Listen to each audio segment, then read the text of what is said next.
Deus seja louvado. Nós estamos aqui, irmãos, hoje para falar sobre a vida de José.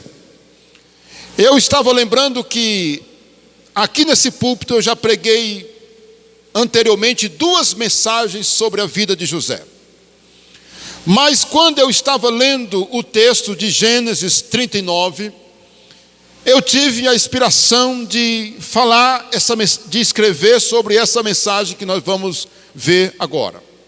E eu gostaria de convidar meus amados irmãos para que abram a Bíblia no livro de Gênesis, capítulo 39. E nós iremos hoje aprender muita coisa importante baseado na vida de José. Você que está nos assistindo pelo canal, quero pedir que você compartilhe essa mensagem com outras pessoas e se inscreva no nosso canal, para que o nosso canal fique cada dia mais forte e fortalecido, tá? Nós vamos estudar a vida desse jovem, desse homem de Deus chamado José. E a história de José, ela é mais do que uma história. Ela serve para contagiar, nos emocionar e nos dar lições de vida, assim, que realmente muda a nossa maneira de pensar. Então, Gênesis 39, nós iremos ler de 1 ao 9, que diz assim: José foi levado ao Egito, e Potifar, oficial de Faraó, comandante da guarda egípcio, comprou dos ismaelitas que o tinham levado para lá. Os irmãos sabem que José foi vendido como escravo pelos seus irmãos aos comerciantes ismaelitas que iam passando por ali. O verso 2 diz: o Senhor era com José. Observe bem, o Senhor era com José, que veio a ser homem próspero e estava na casa do seu senhor egípcio, o Potifar. Vendo Potifar que o Senhor era com José e que tudo o que ele fazia, o Senhor prosperava em suas mãos, logrou José mercê perante ele, a quem servia. E ele o pôs por mordomo de sua casa e lhe passou às mãos tudo o que tinha. E desde que o fizera mordomo de sua casa e sobre tudo o que tinha, o Senhor abençoou a casa do egípcio por amor a José. A bênção do Senhor estava sobre tudo o que tinha, tanto em casa como no campo, ou seja, na lavoura. Irmãos, um parêntese. Que coisa, né? Você vê que a Bíblia está dando ênfase. Você percebeu? Que tudo que José colocava a mão, abençoava, era abençoado por Deus. Tudo que ele fazia na casa, no campo. Irmãos, foi notório. O Potifar, ele percebeu visivelmente que Deus era com José. Então o texto está dando ênfase de que Deus era com José. Versículo 6. Potifar, tudo que tinha, confiou nas mãos de José, de maneira que, tendo-o por mordomo, de nada sabia além do pão com que se alimentava. José era formoso de porte e de boa aparência. Aconteceu depois destas coisas que a mulher do seu senhor pôs os olhos em José e lhe disse: deita-te comigo. Ele, porém, recusou e disse à mulher do seu senhor: tem-me por mordomo o meu senhor, e não sabe do que há nesta casa, pois tudo que tem me passou ele as minhas mãos. Ele não é maior do que eu nesta casa, e nenhuma coisa me vedou, senão a ti, porque és sua mulher. Como, pois, cometeria eu tamanha maldade e pecaria contra Deus? Vamos parar por aqui. Agora, já que nós estamos com o texto aberto, veja o verso 21 e o 23. O que é que diz no 21? O Senhor era com José, e lhe foi benigno, e lhe deu mercê perante o carcereiro. Aqui é quando José está preso. Ele está na prisão, porque a mulher de Potifar armou aquela cilada para ele, e ele terminou sendo preso. Ele era inocente, justo, mas acabou sendo preso, porque aquela mulher tramou contra ele, e ele terminou sendo preso. O verso 23 diz o quê?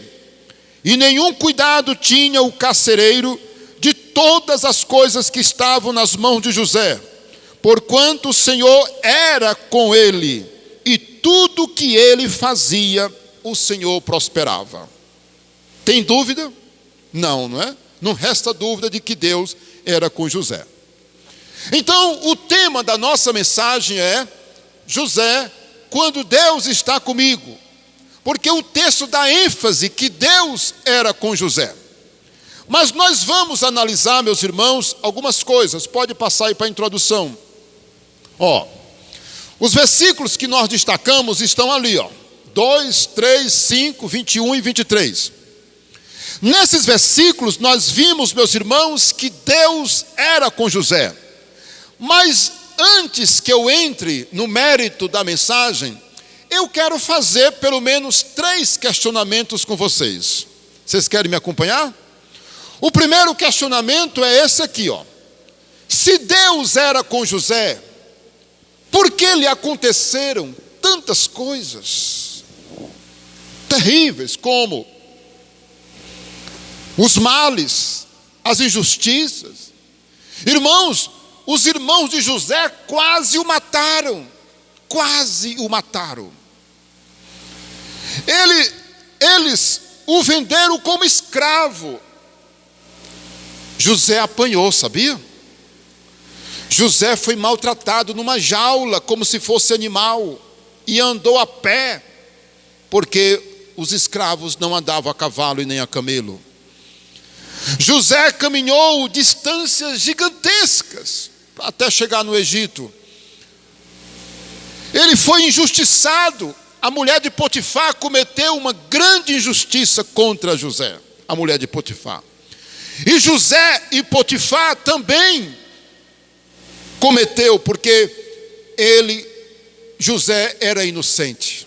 Ainda bem que José não morreu por ordem de Potifar. E aí, meus irmãos, ele era escravo, acabou preso. E o pior, irmãos, quando ele estava na prisão, você viu que ele foi abençoado na prisão? Você viu?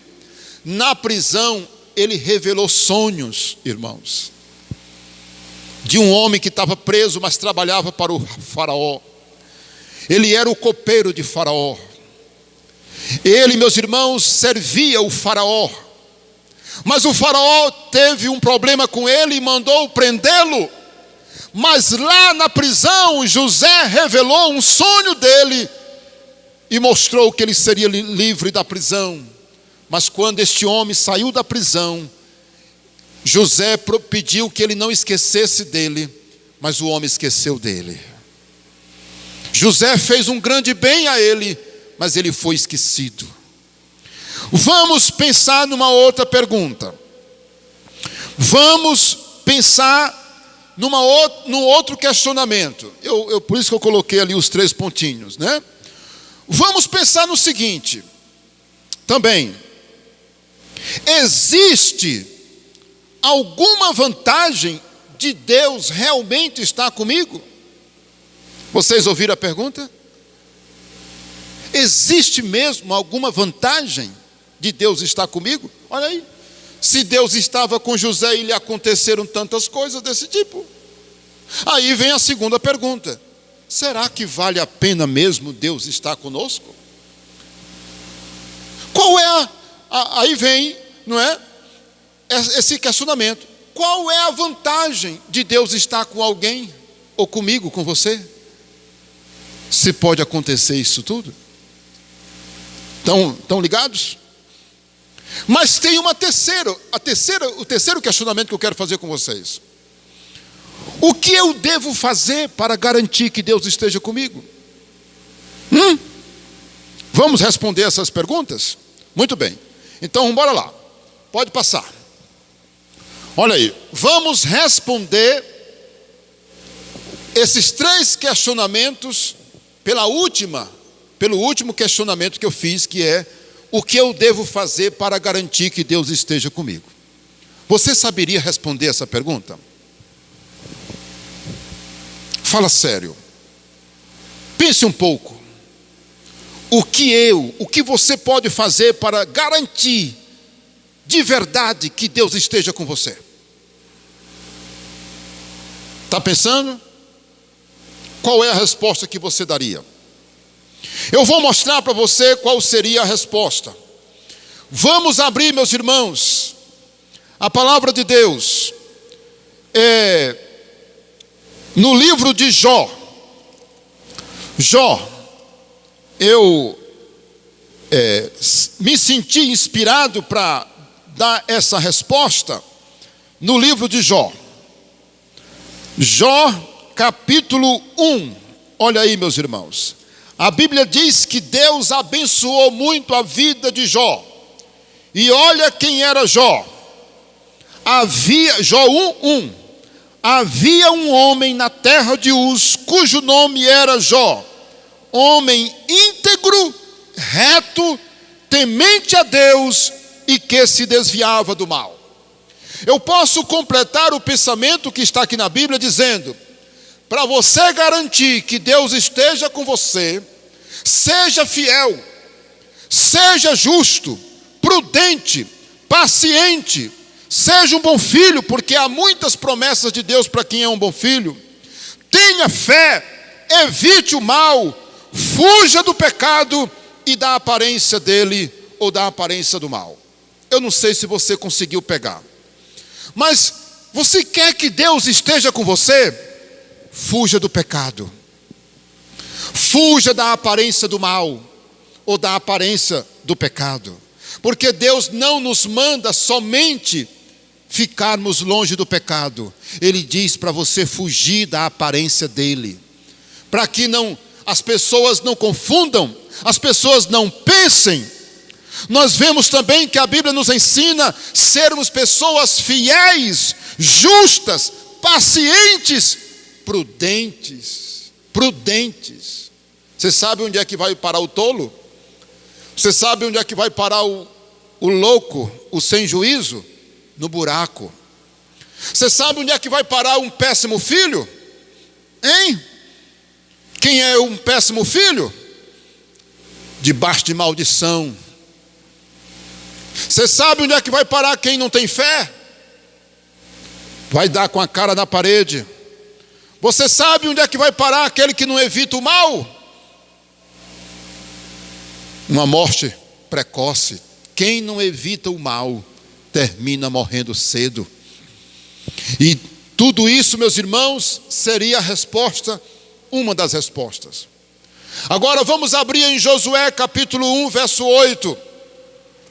Josué capítulo 1, verso 8 nos dará uma outra resposta para garantir que Deus esteja comigo. Josué capítulo 1, verso 8. Olha, meus irmãos, como é claro: não cesse de falar do livro desta lei, antes medita nela de dia e de noite, para que tenhas o cuidado de fazer segundo tudo quanto nele está escrito. Então farás prosperar o teu caminho e serás bem-sucedido. Você sabe por que muita gente não tem Deus na vida dela? Porque ela não medita na palavra de Deus, ela despreza a palavra. Aqui, é desprezado. Em muitas casas não se lê esse livro, não se estuda esse livro. E a Bíblia está dizendo: não cesses de falar desse livro, medita nele de dia e de noite, porque se você fizer assim, tu farás prosperar o teu caminho e tu serás bem-sucedido. Tem gente que você olha para a vida dela, é só fracasso. Está aqui o segredo, é fazer conforme a palavra de Deus. Olha o que diz, meus irmãos, o Salmo 119. Abra aí, no Salmo 119, versículo de 9 a 11. Meu Deus, olha como é claro. 119, do verso 9 ao 11. De que maneira poderá o jovem guardar puro o seu caminho, observando segundo a tua palavra? De todo o coração te busquei, não me deixes fugir aos teus mandamentos, ó Deus. Guardo no coração as tuas palavras para não pecar contra ti. Olha aí, meus irmãos, o verso 12. Bendito és tu, Senhor. Ensina-me os teus mandamentos ou os teus preceitos. Olha aí, está vendo? Uma pessoa com sede, uma pessoa querendo, uma pessoa indo com sede para a palavra de Deus. Está aí a resposta, se você quiser. E meus irmãos, um detalhe: você quer que Deus esteja com você? Leve uma vida de santidade, de obediência. Volte lá para Êxodo, ou melhor, Gênesis 39, que você vai ver o quê? José recusando o pecado através da mulher de Potifar. Quando a mulher de Potifar, tentando, seduzindo, queria pecar com ele, o que foi que ele disse, irmãos? Eu não cometeria uma maldade contra o meu Senhor, contra o meu patrão, porque nessa casa ele me confiou tudo, ele entregou nas minhas mãos, mas menos você, porque você é esposa dele. E eu não cometeria essa maldade me deitando com você. E ele conclui dizendo: e eu também não pecaria contra Deus. José, meus irmãos, ele tinha um conceito completo do pecado. Olha, meus irmãos, José sabia que o pecado é uma maldade cometida contra Deus, mas não somente contra Deus. O pecado é uma maldade geralmente cometida contra os outros.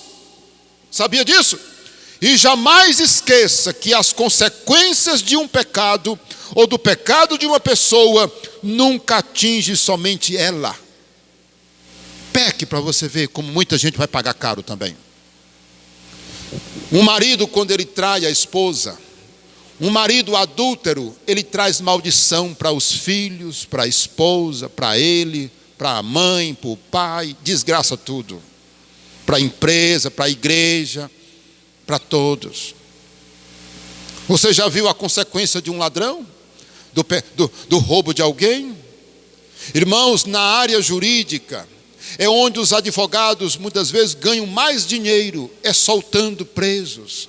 Porque a família pobre, meus irmãos, muitas vezes a família não tem nada, mas o filho é preso, irmãos. Muitas vezes a família não tem nada, não tem carro, não tem casa, não tem nem um bom emprego, irmãos, mas arruma, eu vou me resguardar aqui de valores, né? Mas arruma uma soma de dinheiro que, se eu disser aqui o valor, você fica dizendo: pastor, é verdade. A família arruma do dia para a noite, irmãos. Causa separação, prisão, doenças, problemas. Meus irmãos, olha, o erro de uma pessoa nunca atinge somente ela, atinge a família, atinge a sociedade. Então, José, ele tinha uma visão completa do pecado. O pecado leva a pessoa para longe de Deus. A santidade traz para perto de Deus. Sabe, o pecado é a tristeza da pessoa, a santidade é a alegria.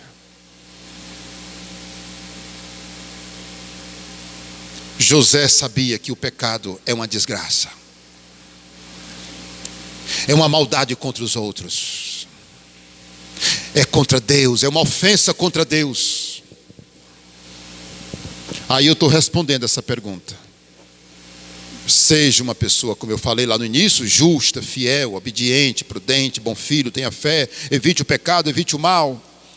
Seja uma pessoa de oração, uma pessoa zelosa, conheça Deus, conheça a palavra. Olha aqui, obedeça a palavra. E por último, tenha esse conceito correto do pecado. Vamos para a segunda. Olha aí, o segundo questionamento.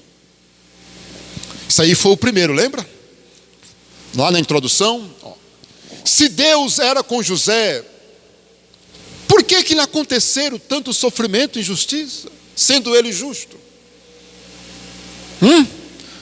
Pense aí. Vamos responder essa pergunta. Bora lá?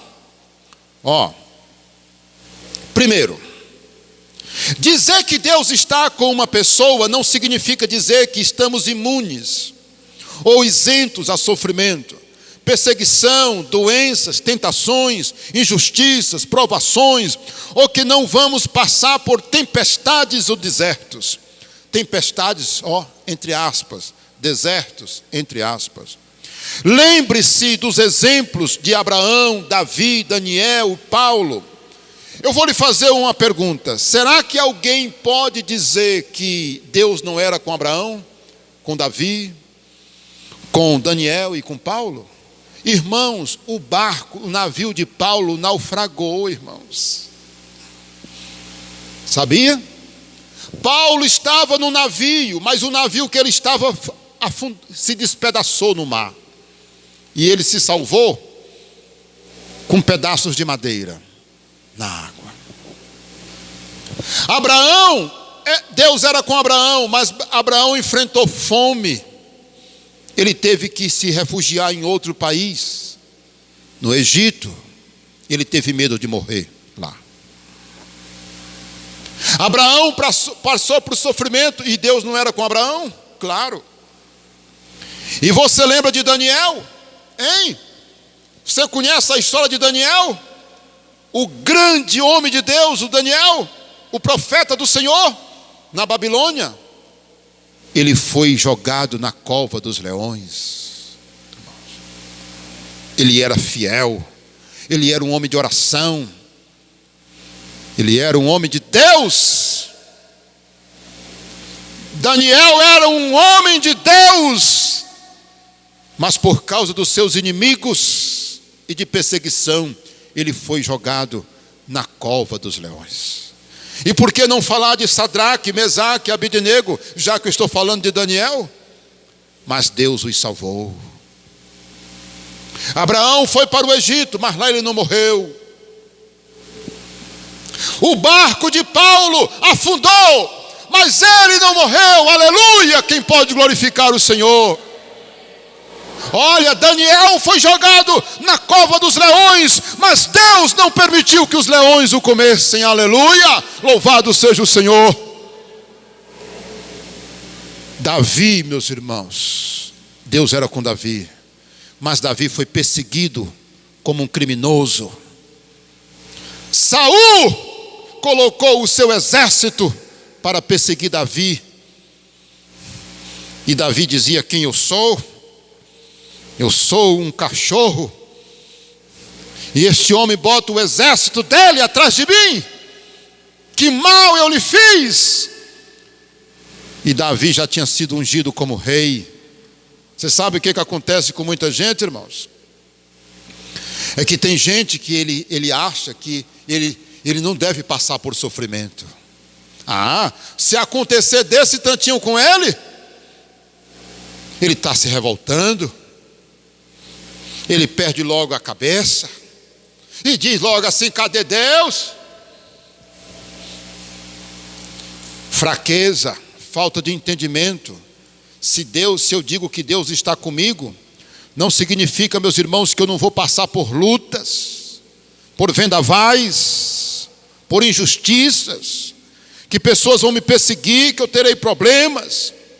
Você quer saber a importância do sofrimento? Você quer?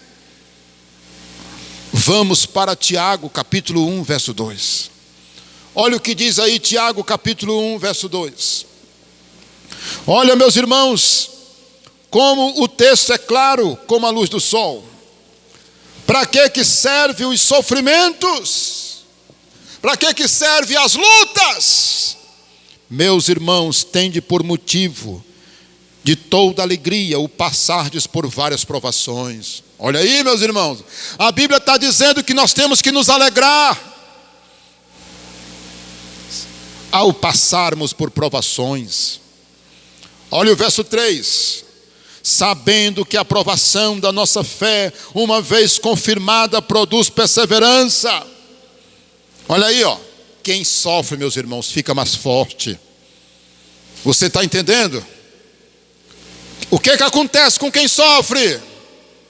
Com quem passa por tempestades e desertos? Fica forte. Por que tem tanta gente fraca? Por que tem gente que se suicida? Por que tem mulheres que perdem a cabeça? Por que tem homens que perdem a cabeça? São pessoas fracas. Por que tem gente que murmura contra Deus? Por que tem pessoas que... Eu já vi, pessoal, pessoas revoltadas com Deus. Porque se Deus existisse, eu não estaria passando por isso.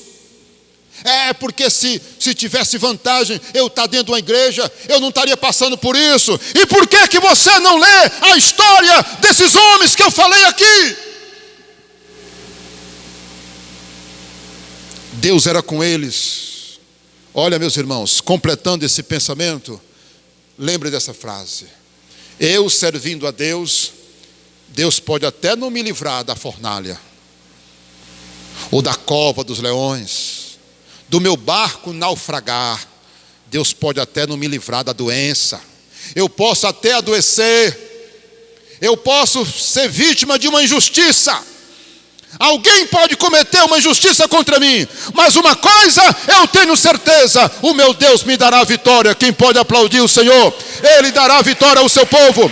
Ele vai livrar. Ele vai me... Se eu cair no mar, se meu barco naufragar e eu cair no mar, o Senhor vai me proteger e vai me guardar.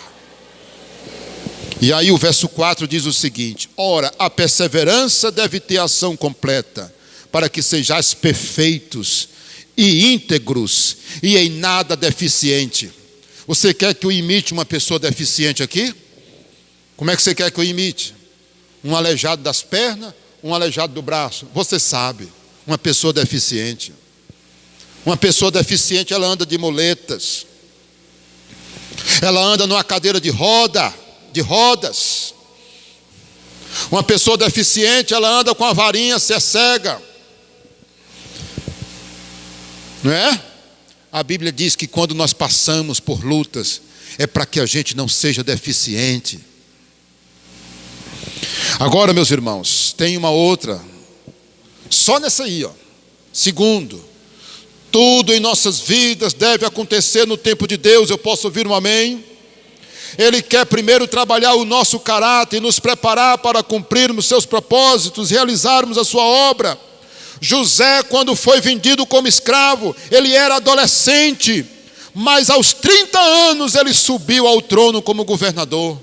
Ei, tem gente que quer as coisas de Deus, mas quer apressado. Sabia disso? Tem gente que está orando.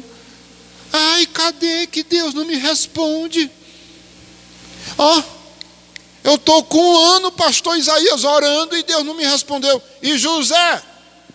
Você encontra José aos 20 anos dizendo: mas meu Deus, o que está acontecendo comigo?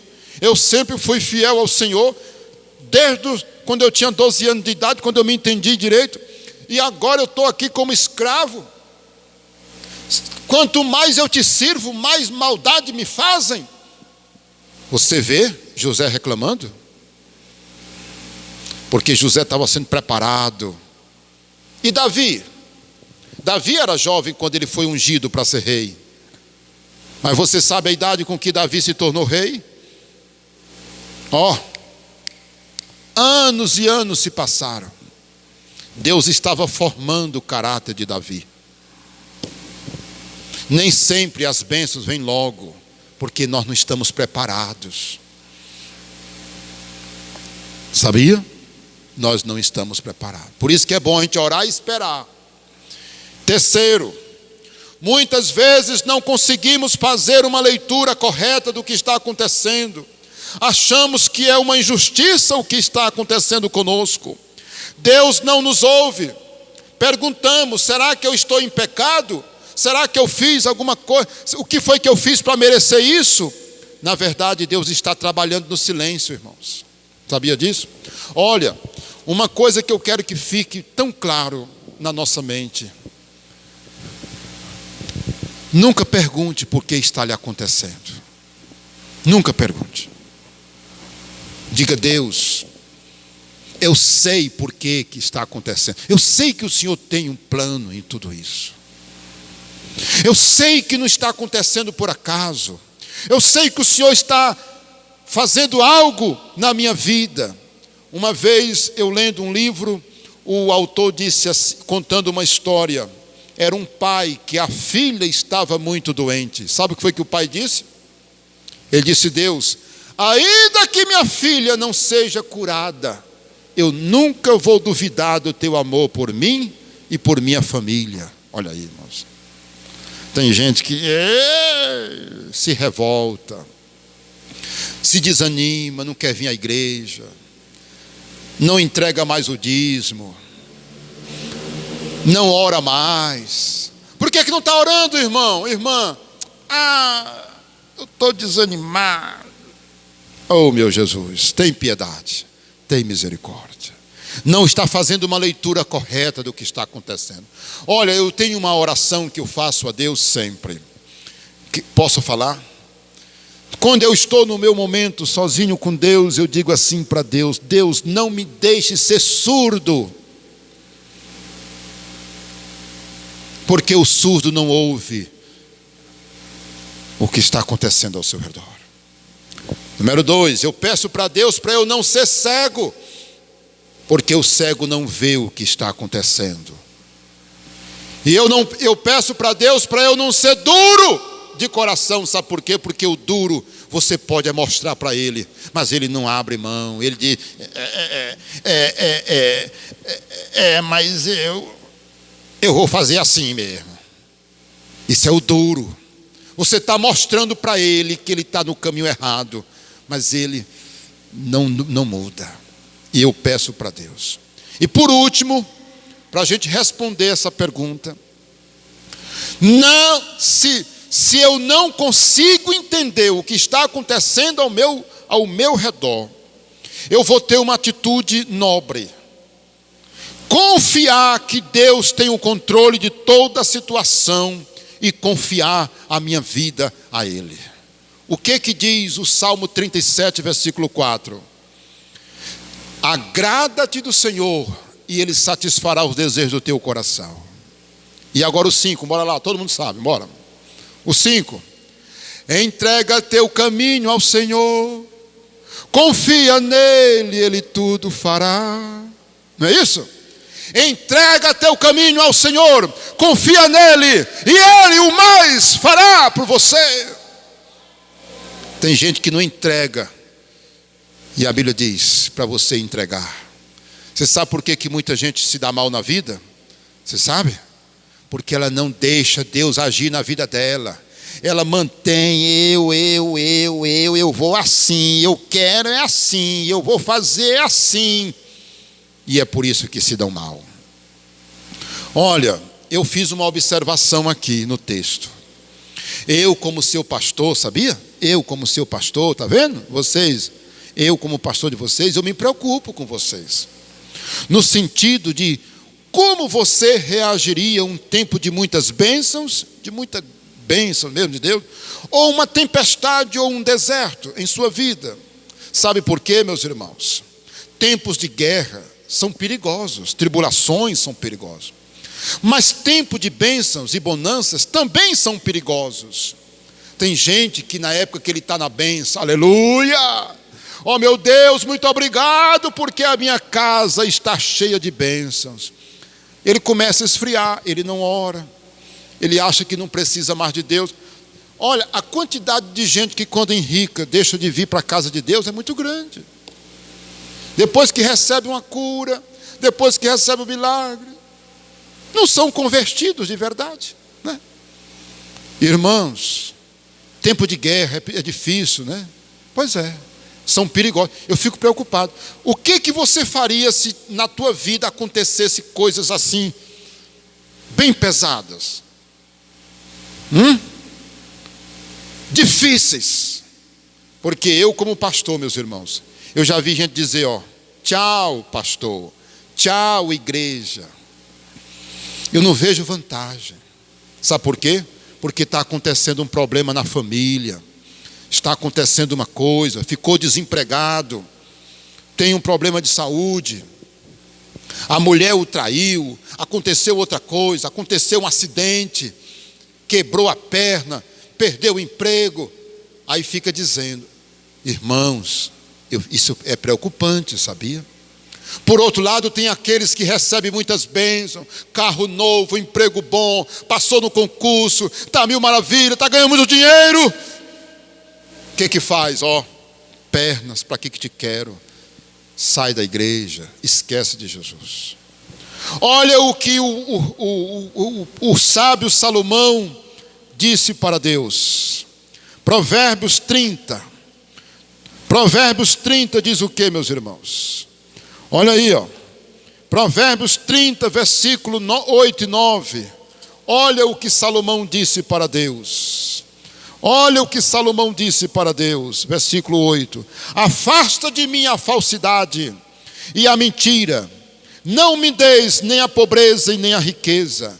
Dar-me o pão que me for necessário, para não suceder que, estando eu farto, te negue e diga, quem é o Senhor? Ou que, empobrecido, venha furtar e profanar o nome de Deus. Tem gente que, se acontece uma coisa boa, ele se desvia. Se acontece uma coisa ruim, ele também se desvia. Olha, está errado. Nós temos que ser firmes. E vamos responder a última pergunta para a gente encerrar. Olha aí, Qual é a vantagem de Deus estar comigo? Qual é a vantagem de Deus estar comigo? Você sabe dizer? Pense aí. Eu vou mostrar para vocês qual é a vantagem. Em Josué capítulo 1, verso 8, como nós lemos, a Bíblia diz que eu serei bem-sucedido. Está aí, a vantagem é essa.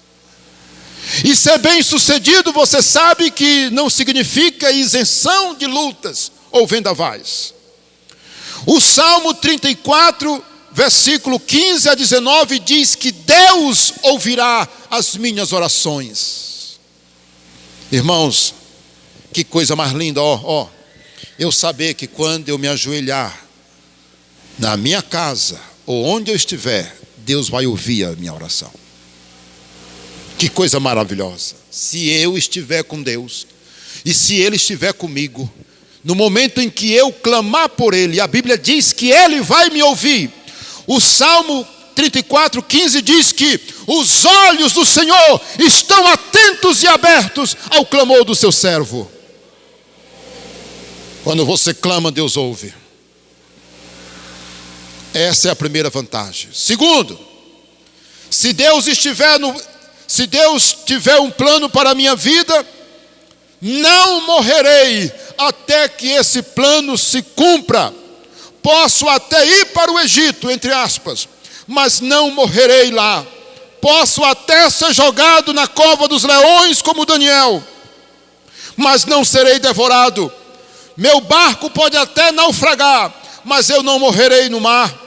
Nós somos imortais até que se cumpra as promessas de Deus em nossas vidas. Você toma posse disso? Quem toma posse? Levanta a mão. Diga, eu tomo posse.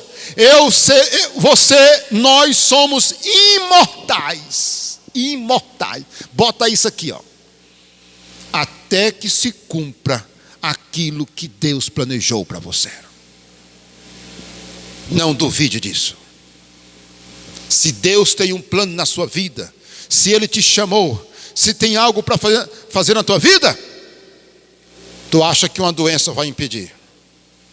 Tu acha que o homem vai impedir? O que acontece com quem entra no nosso caminho? Quando Deus tem o plano, não tem doença, não tem ninguém, não tem inimigo. Quando Deus quer nos dar, tá aí. Então, nunca esqueça, você nunca morrerá até que se cumpra. E terceiro, se Deus está comigo, Ele me capacitará para assumir grandes responsabilidades ou cargos importantes. Ele vai abrir caminhos e me dará oportunidades. Me dará sabedoria e discernimento. Foi exatamente isso que aconteceu com José, com Samuel, com Davi, com Salomão e o rei Uzias. Quem foi José? José frequentou alguma universidade, por acaso? Para ser o homem mais importante do mundo na época dele? Responda. Mas Deus capacitou ele. José nunca foi num curso de administração, mas governou o mundo, governou o Egito. O faraó disse: na terra não tem homem mais preparado do que este para resolver essa situação. Olha aí, quando Deus estiver com você, se Deus estiver contigo, Ele vai te dar capacitação, sabedoria, coisas assim espantosas. Olha Samuel, quando foi que Samuel começou a servir a Deus? Quando criança. Samuel era uma criança e o Espírito Santo já estava agindo em Samuel. Davi era adolescente também, quando ele foi chamado. Salomão pediu sabedoria para Deus. E o rei Uzias, a Bíblia diz que ele começou a governar com 16 anos. 16 anos de idade. E eu concluo dizendo, meus irmãos, você nunca jamais deve esquecer, olha aí, esses versículos aí. Esses versículos. Abra aí, por gentileza. Abra aí no que você puder. 2 Crônicas 16, 9. Estou terminando, irmãos. Nunca esqueça essas verdades que estão nesses versículos. Eu quero que você vá para a sua casa agora, meditando nesses versículos 16, 9. O que está escrito? Porque quanto ao Senhor, seus olhos passam por toda a terra, para mostrar-se forte para com aqueles cujo coração é totalmente dele.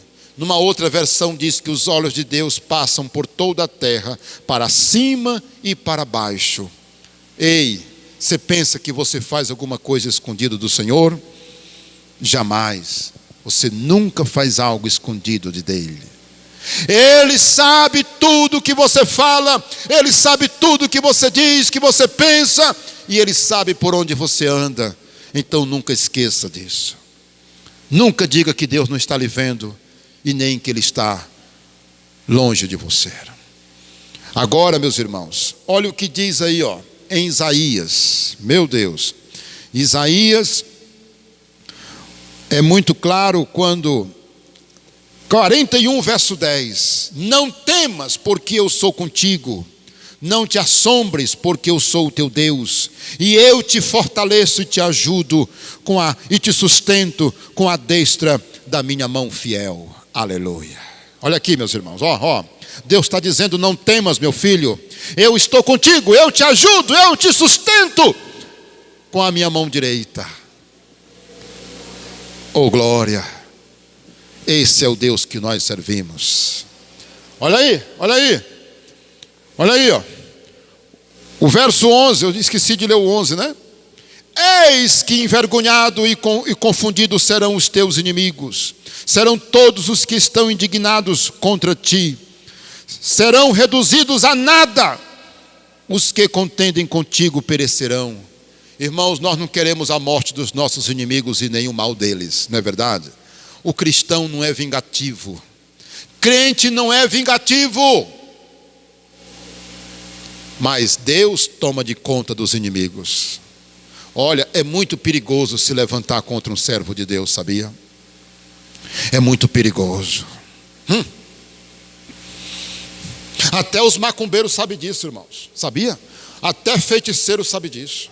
O feiticeiro não faz um trabalho para destruir a vida de um crente. Porque os espíritos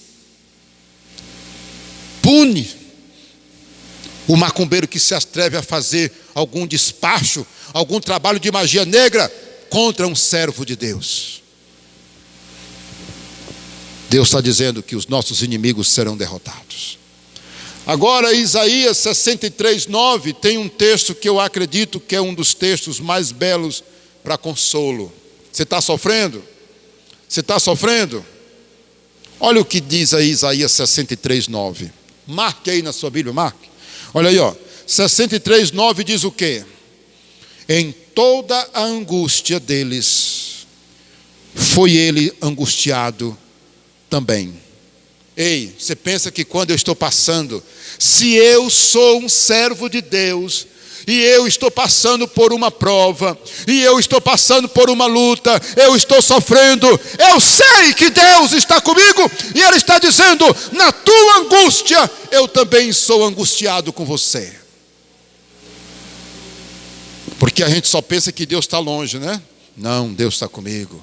Ele também está triste por aquela situação.